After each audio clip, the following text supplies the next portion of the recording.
Now in the gene interaction we would see the inter-allelic gene interaction और non-allelic gene interaction.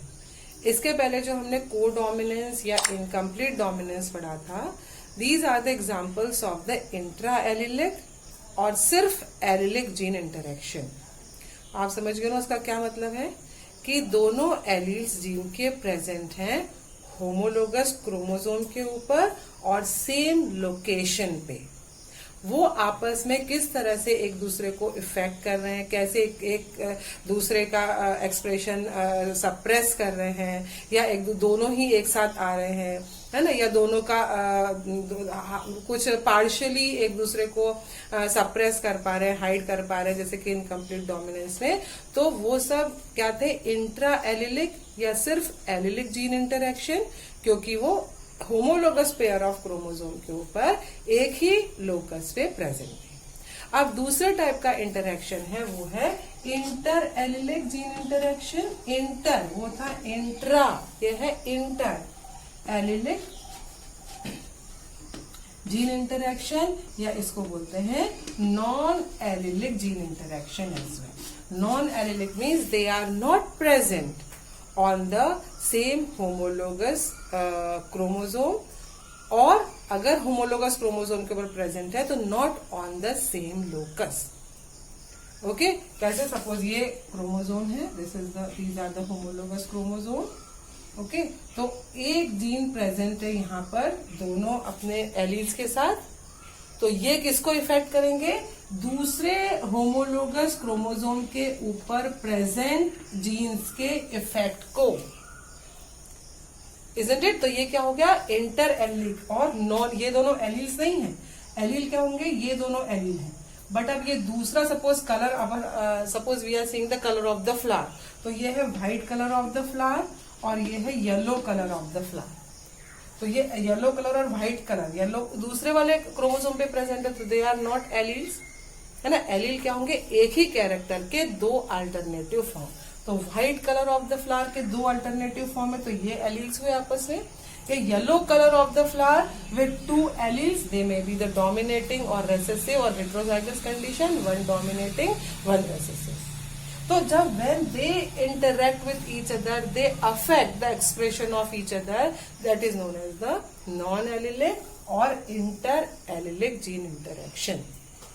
So the genes are present on the entirely different homologous chromosome, or if they are present on the same chromosome, they are present on the different loci. Loci means two places, और locus means one place, same place. Okay, so that is. तो अगर suppose यहाँ पर present है pair of gene, तो ये वाला pair of gene अपने एलील के साथ कैसे ये दूसरे जीन को इफेक्ट करता है, that is known as the inter allelic gene interaction या non allelic gene interaction. Very important example is, इसमें पढ़ेंगे हम एपिस्टेसिस. एपिस्टेसिस, एपिस्टेसिस, पॉलीजीनी और प्लियोट्रॉपी, ये कुछ पुरानी जो सीबीएसई बुक्स हैं उसमें मेंशन नहीं है, नई वाली में आप लोग देख लीजिएगा. लेकिन ये सारे जो यूपी बोर्ड वाला जो नोटिफिकेशन है उसमें मेंशन है, तो आपको इसे ओवरलुक नहीं करना है और आपको इसे अच्छे से पढ़ना है, राइट. तो we are studying about the epistasis. Epistasis is an example of the inter allelic और non allelic gene interaction. Okay, in epistasis, one gene with the allele, as I just now I have drawn here, affect the expression of the another gene present on the another homologous chromosome. What you would write down in the epistasis, that separate pair of gene. This is a pair of gene, this is a pair of. तो separate pair हो गए, pair मतलब gene अपने दो allele के साथ. तो separate pair of gene, they affect the expression of one another. The one pair of gene could express itself, that is known as the epistatic gene. इनमें से एक जो जीन होगा वो जीन पेयर पूरा का पूरा वो डोमिनेटिंग टाइप का होगा, लेकिन अब यहाँ उसको डोमिनेटिंग नहीं कह रहे, यहाँ हम क्या बोलेंगे उसको epistatic. A pair of gene या a gene with the pair of allele is dominating could express itself. The gene which could express itself is known as the epistatic.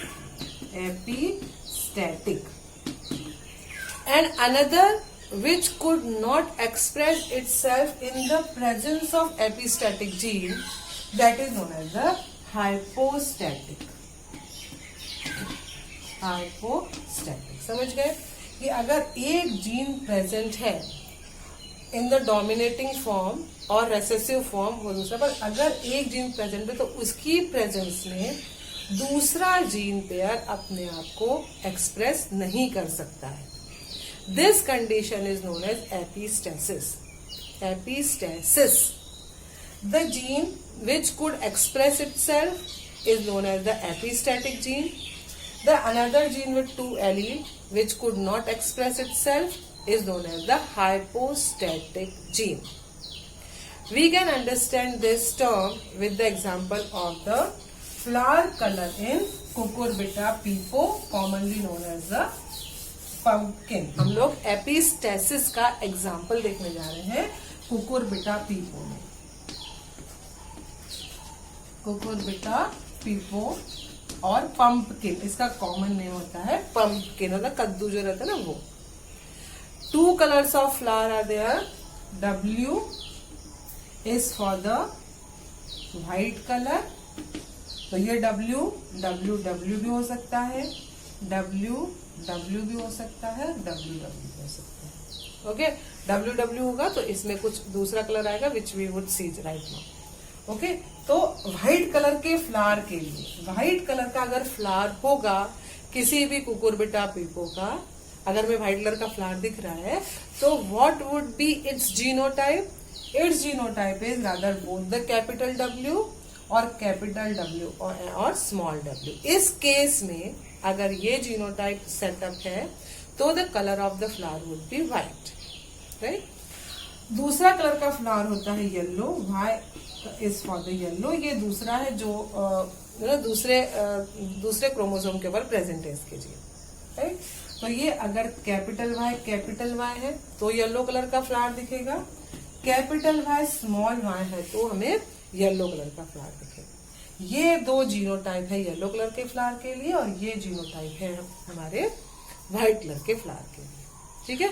अब let us see the cross. तो we are discussing here the in a way the dihybrid cross. दो चीजें ली हमने, colour of the flower white and yellow. तो जो white colour का flower होगा उसको जीनोटाइप कैसा है? WWYY. Since we are studying the dihybrid cross, we are taking the two characters, color of the flower white and color of the flower yellow. इन दोनों का हम इनहेरिटेंस देते हैं. तो व्हाइट कलर का फ्लावर कब आएगा? जब उसमें W हो, और since this is a dihybrid cross तो डेफिनेटली उसका दूसरा जो जीन होगा येलो का वो कैसे होगा? Small y and both the small y. Yellow colour, this is we have taken for the yellow colour. दोनों y है पर उसमें W एक भी कैपिटल नहीं होना चाहिए, दोनों स्मॉल है. तो these are the parent generation. हमने पेरेंट जनरेशन ली है फ्लावर की. एक पूरा व्हाइट कलर का फ्लावर है और एक पूरा येलो कलर का फ्लावर था. उन दोनों प्लांट्स को हमने क्रॉस कराया. ओके, तो cross is done. First of all what we have to draw? Gametes. हमेशा अपने गैमीट्स पहले बनाने. When you draw the gametes then only your answer would come correct. Whether it is a dihybrid cross, monohybrid cross, कुछ भी हो, whatever simple it is, we have to draw first of all the gametes. So यहाँ पे हमने gametes बनाएंगे. The gametes receive each of the gene. एक capital W, small w, small w. यहाँ पर गैमेट कैसे बनेंगे? स्मॉल w कैपिटल है, small w capital. When they cross with each other, gametes बन गए. अब फर्टिलाइजेशन के समय gametes fuse with each other. When gametes fuse with each other, we could see such kind of the result. ये कैसे निकालना है आपको पता है? पहले इस वाले गैमेट का फ्यूजन इन दोनों से, फिर इस वाले गैमेट का फ्यूजन इन दोनों से. तो all the cases the color of the flower would come in this one is our F1 generation.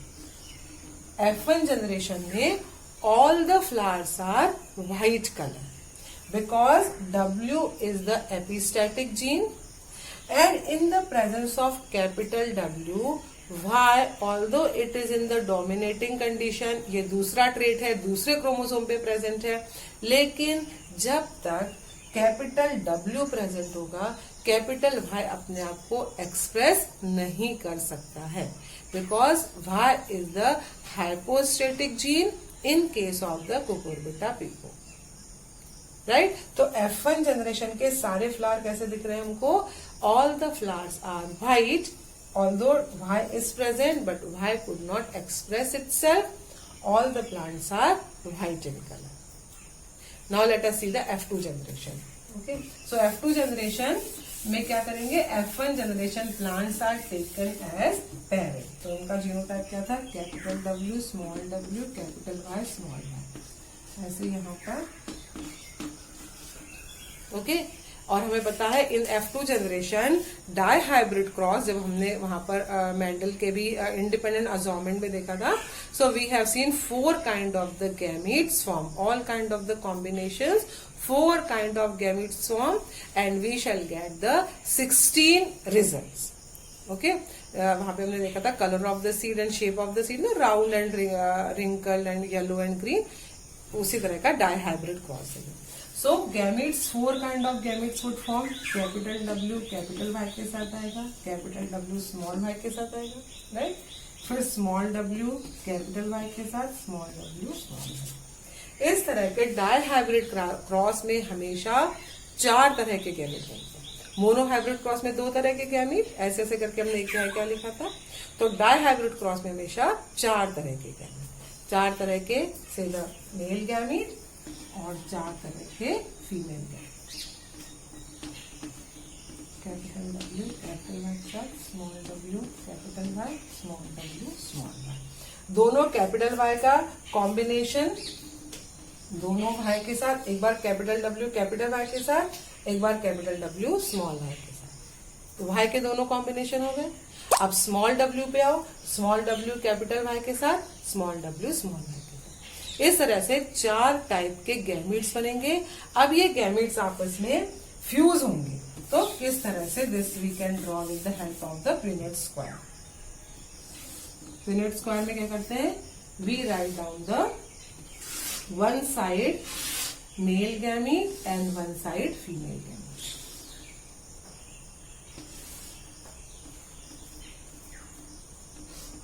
एक साइड हमने मेल गैमेट लिखते हैं और एक साइड फीमेल गैमेट.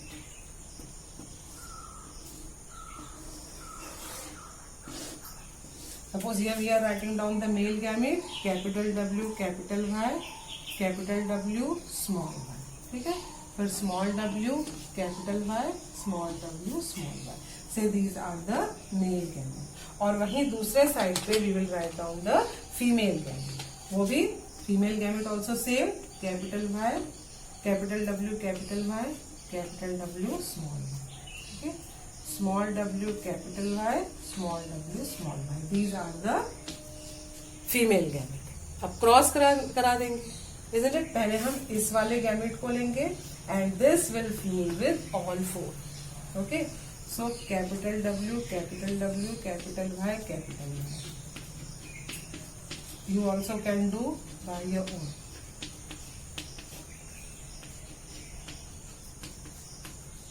ओके, अब इसको लेंगे capital W capital W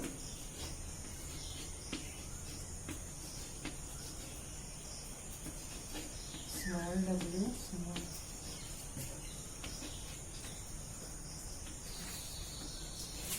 right, now take this one capital W small w capital Y capital Y capital W small w capital Y small y. Both the small y small w both the capital Y both the small w capital Y small y. Is it? This is easy. आप आराम से एक gamete लो और उस gamete का इन चारों gamete से combination या फ्यूजन करो. हमेशा WW को साथ लिखना है, YY को साथ लिखना है। हमेशा कैपिटल जो लेटर है वो पहले आएगा और लोअर केस बाद में लिखना है। यहाँ पर capital W, small w, both are the small y। यहाँ पर both the small w, capital Y, small y, and these are all the lower cases. अब how you would see the result and how you take out the ratio, you would see जहां पर भी कम से कम एक भी capital W है, so we have seen the capital W is the epistatic gene, and in the presence of the capital W, the Y would not be able to express itself. So when Y could express itself? In the absence of dominating W, जहां पर capital W नहीं होगा, सिर्फ वहीं पे ही Y अपने आप को एक्सप्रेस कर पाएगा, and the colour of the flower would be yellow, right. So let us see, ये किसका होगा? एक जो अंडरलाइन कर रहे हैं वो सारे व्हाइट कलर के फ्लावर हैं, जहां पर कम से कम एक कैपिटल W प्रेजेंट है, ठीक है। यहाँ एक कैपिटल W कम से कम, यहाँ एक है, यहाँ भी एक है, कम से कम एक, दो भी हो सकते हैं पर कम से कम एक होना चाहिए। कैपिटल W, कैपिटल, यहाँ पर एक भी कैपिटल W नहीं है, यहाँ पर भी एक भी नहीं है, यहाँ है और यहाँ है, ठीक है। So total how many white colour flower? 1 2 3 4 5 6 7 8 9 10 11 12 12 flowers are white in color because they are having at least one capital W. 12 are white flower. Then some combinations we would see where capital W totally absent in its dominating form, because this is the dominating epistasis. एक recessive भी epistasis होता है, but we are not going to study that right now. We are only seeing the dominating epistasis. ठीक है। तो अगर dominating W absent होगा, capital W absent होगा, then only the Y could express itself and the colour of the flower would be yellow. तो यहाँ पर यहाँ पर हम डबल दो लाइन खींच रहे हैं नीचे, जैसे यहाँ पर the capital W absent but capital Y is present, so the colour of the flower would be yellow. Here also capital Y present है लेकिन कैपिटल W प्रेजेंट नहीं है। Here also capital Y present but capital W absent. So 3 flowers are yellow in color.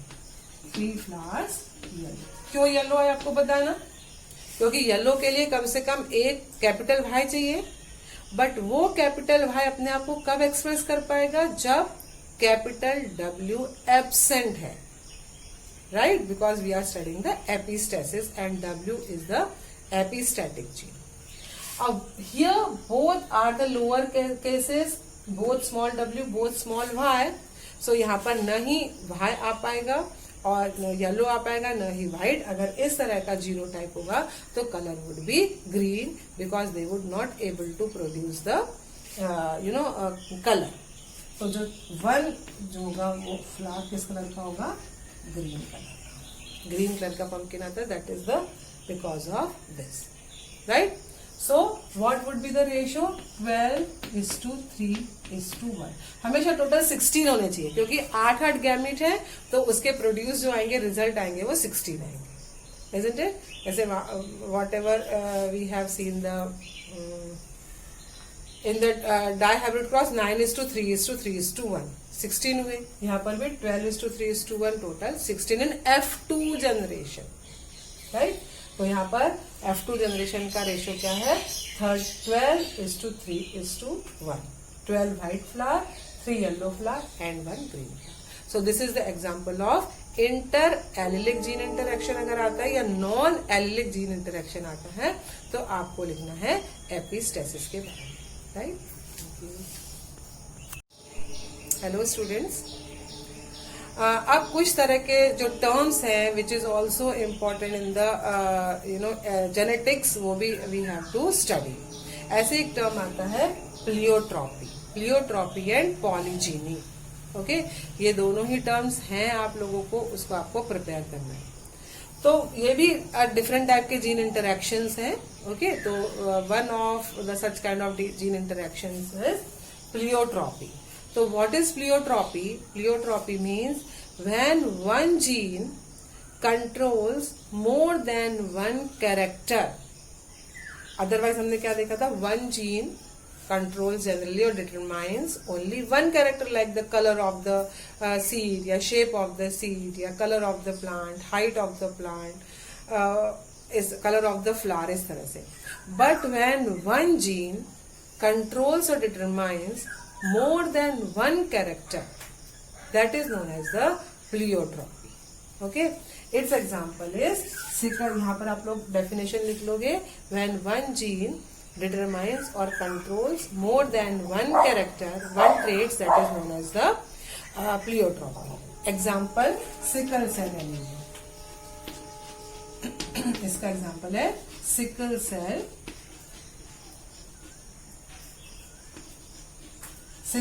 Anaemia. Sickle cell anaemia तुमको पता है sickle cell anaemia क्या होता है. Sickle cell anaemia means that when the RBCs their shape has been changed. Instead of the biconcave shape, they become sickle shape and they are not able to carry the oxygen properly. इसके पीछे reason भी आपको पता है. Reason because of the haemoglobin chain. Alpha beta 2 chain होती है और इस चेन में ये हम लोग डिटेल में पढ़ चुके हैं पहले ही कि in the chain valine present at the first place and 1 2 3 4 5 6 in the normal RBC. अगर बायकॉन्केव आरबीसी होती है सिंपल, तो उसके हीमोग्लोबिन में क्या होता है, फर्स्ट प्लेस पे हीमोग्लोबिन की चेन है अल्फा बीटा चेन, उसमें फर्स्ट प्लेस पे वेलाइन और 6th प्लेस पे ग्लूटामिक एसिड होता है. Because it's a protein and protein means long chain of amino acid, और वेलाइन ग्लूटामिक एसिड ये सब क्या है, अमीनो एसिड्स है. तो अगर ऐसे लॉन्ग चेन में प्रेजेंट है, लीनियर फॉर्म है, then it gives the RBC a biconcave shape. But sometimes because of the gene defect, कुछ जीन में डिफेक्ट होता है, उस वजह से क्या होता है, instead of the glutamic acid here also 6th place also valine amino acid forms. Glutamic acid की जगह 6th प्लेस पे भी क्या आ जाता है, वेलाइन आ जाता है, because of the defect in genes. If the 6th place valine comes, then the structure is not linear anymore. ऐसा structure linear straight नहीं रह जाता, उसकी जगह the configuration changes. ऐसा circular type का structure हो जाता है हीमोग्लोबिन का. हीमोग्लोबिन सीधी नहीं रह के ऐसे round structure में हो जाती है. And because of such kind of the structure, the RBCs become sickle shape. ऐसा ये sickle shape हो जाती है. This is the sickle shape. This is known as the sickle cell anemia, and such kind of the RBCs are not able to carry proper amount of oxygen.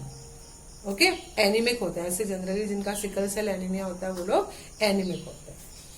So this is the why we are studying this case in the pleiotropy, because as I have said, one gene controls more than one character. तो इन्होंने कौन कौन से character को control किया. पहला तो अगर इस तरह का जीन प्रेजेंट होगा किसी पर्सन में, तो वो पहला फीचर क्या होगा, that the structure of haemoglobin changes. उसने पहला कैरेक्टर क्या कंट्रोल किया, the structure of haemoglobin changes. Instead of valine on the 6th place, instead of glutamic acid valine comes. ये तो पहला कैरेक्टर हो गया. दूसरा कैरेक्टर इस वजह से क्या हुआ, the shape of the RBC changes. पहला हो गया स्ट्रक्चर ऑफ हीमोग्लोबिन चेंजेस, दूसरा हो गया स्ट्रक्चर ऑफ आरबीसी चेंजेस.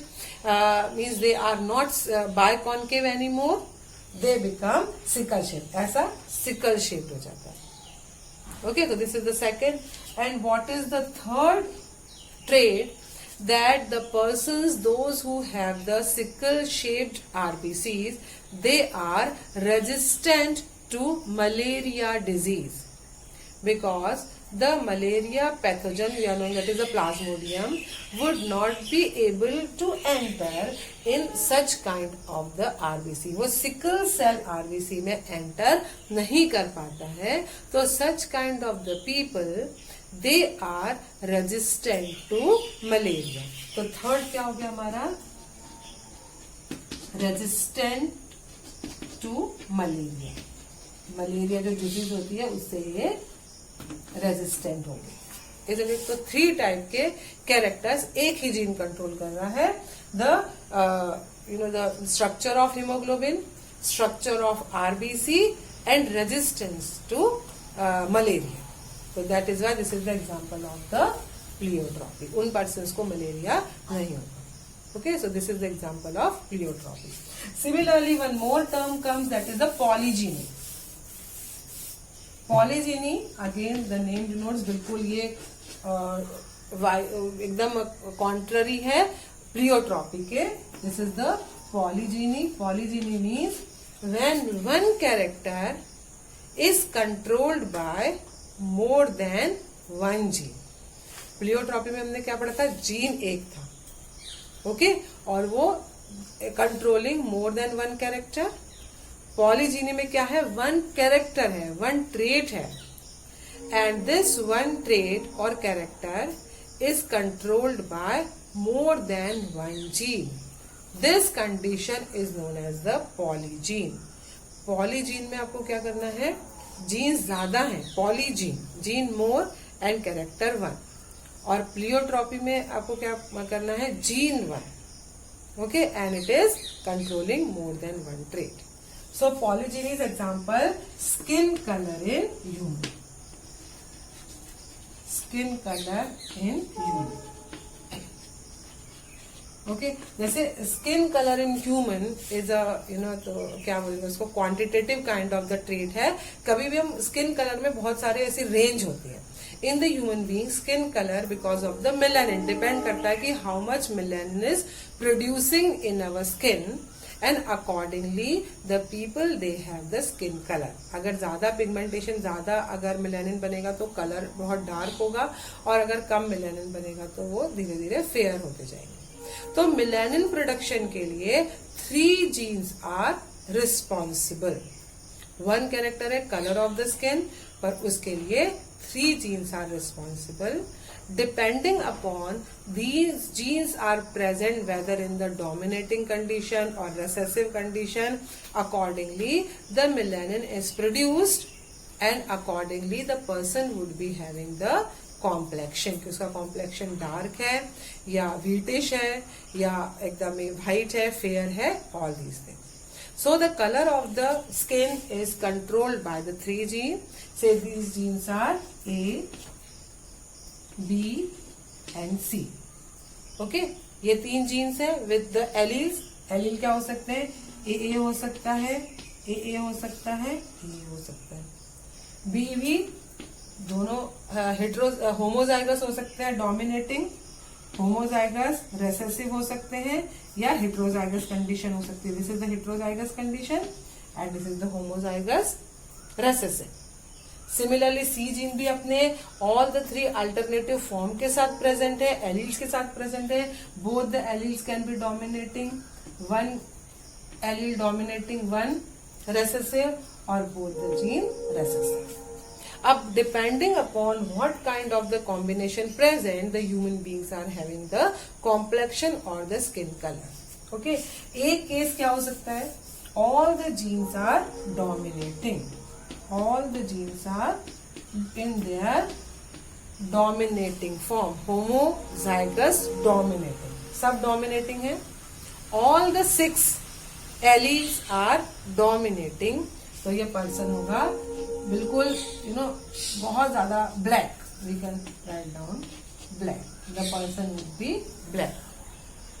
अब क्या होगा, all the 6 are dominating, अब होगा सिर्फ 5 dominating है, 5 डोमिनेटिंग है, सिर्फ एक रेसेसिव है। दूसरे में क्या हो सकता है, 4 dominating, okay, then 3 dominating,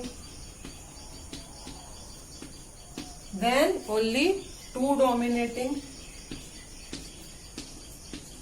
1 dominating gene, and all the 6 are recessive. These are the possible cases. हमने यहाँ पे क्या लिखा, all 6 are the dominating gene, फिर 5 dominating gene 1 2 3 4 5, then 4 dominating gene 1 2 3 4, 3 dominating gene, 2 dominating gene, 1 dominating gene and all the genes are recessive. ये सारे possible combinations हो सकते हैं of all the 3 gene ABC with their alternative forms alleles. कि heterozygous है dominating, कि heterozygous है कि dominating both the dominating gene है या बोथ द रेसेसिव जीन है. किसी भी तरह के कॉम्बिनेशंस में इस 3 तरह के हमें इस 1 2 3 6 तरह के हमें 7 टाइप्स के हमें जीनोटाइप मिल रहे हैं. 7 टाइप्स के जीनोटाइप मिलते हैं. और वैसे ही फिनोटाइप, अगर ये केस होगा तो वो होगा वेरी डार्क. ठीक है, डार्क हो सकता है ये सिंपल. जैसे कलर ऑफ द, तो कोई बहुत काला होता है, कोई थोड़ा कम काला. फिर ये सारी रेंज होती है. Skin colour is a complete range. 2 extremes नहीं होंगे जनरली. जैसे हमने हाइट ऑफ द प्लांट पढ़ा था जब हमने स्टडी की थी, तो 2 रेंज या कलर ऑफ द फ्लावर में 2 रेंज का जनरली पढ़ा था. 1 इज द रेड और 1 व्हाइट. 2 रेंज है. बट यहाँ पर कलर ऑफ द स्किन में पूरी रेंज होती है. सबका कॉम्प्लेक्शन एक रेंज में होता है. ओके, अगर यहाँ पे सारे 3 डोमिनेटिंग है और 3 रेसेसिव है तो व्हीटिश कलर आएगा. व्हीटिश कलर है ये. ओके, फिर हल्का सा ये फेयर, ये वेरी फेयर, और ये बिल्कुल ही मेलानिन प्रोड्यूस नहीं हो रहा है तो दे आर बिल्कुल सफेद होता है ना, एल्बिनोज जिसको बोलते हैं. They are albino. एल्बिनो होता है ना, कुछ लोग होते हैं जो फेयर होते हैं, कुछ लोग बिल्कुल व्हाइट से होते हैं. Because their skin does not produce the melanin at all, तो बोलते हैं एल्बिनो. दीज आर ब्लैक, एकदम ब्लैक होंगे. वेरी डार्क, थोड़े से एकदम ब्लैक नहीं कहेंगे पर हल्के से काले. यहाँ पर डार्क, व्हीटिश कलर के, ये fair, very fair. And if the skin does not produce the melanin because all the genes are in recessive form, they are albino. Okay, so this is our example of the polygene. Different genes, 3 genes, they are determining or controlling one character, that is the color of the skin in human. Right? Thank you.